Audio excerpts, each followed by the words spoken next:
बिस्मिल्लाहिर्रहमानिर्रहीम। दोस्तों, आज हम एक ऐसे सवाल पर बात करने जा रहे हैं जो हर दिल को छू जाता है। क्या अल्लाह ताला ने हर इंसान का रिश्ता, उसका जोड़ा, उसका नसीब पहले से लिख दिया है, या ये सब कुछ दुनिया में इंसानी फैसलों से तय होता है? कुरान में अल्लाह ताला फरमाता है, इन्ना कुल्ल शैइन खलकनहू बिक़दार। हमने हर चीज को तकदीर के मुताबिक पैदा किया है। सूरह अल कमार। इस आयत से यह साफ होता है कि अल्लाह की इल्म में सब कुछ पहले से है। हर एक रिश्ता, हर एक मुलाकात, हर एक जुदाई, सब कुछ।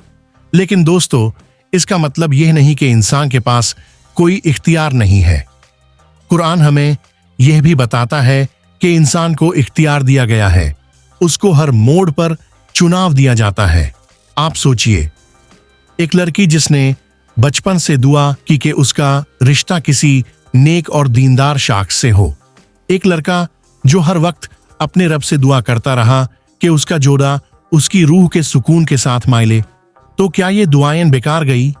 नहीं, अल्लाह उनकी दुआओं को भी उसी तकदीर का हिस्सा बनाता है जो उनके हक में बेहतरीन होती है। कभी कभी हम किसी से मोहब्बत करते हैं लेकिन वो रिश्ता नहीं बनता। कभी कभी कोई अनजान रिश्ता जिंदगी का सबसे गहरा बंधन बन जाता है। ये सब अल्लाह की हिकमत का हिस्सा है। हर रिश्ता या तो इम्तिहान होता है या इनाम। कुछ लोग सबक बांध कर आते हैं, कुछ लोग बरकत बांधकर। और यह याद रहिए, अल्लाह हर वक्त बेहतरीन फैसला करता है। चाहे रिश्ता टूटा हो या बना हो, दोनों सूरत में उसमें अल्लाह की रहमत छुपी होती है। आखिर में रसूलुल्लाह ने फरमाया, अगर किसी चीज के लिए तुम्हारा नसीब लिखा गया है तो वो तुम तक जरूर आएगी, चाहे पूरी दुनिया उससे रोकने की कोशिश करे। तिर्मिज़ी। तो अपने रब पर भरोसा रखो, अपनी दुआओं को जारी रखो।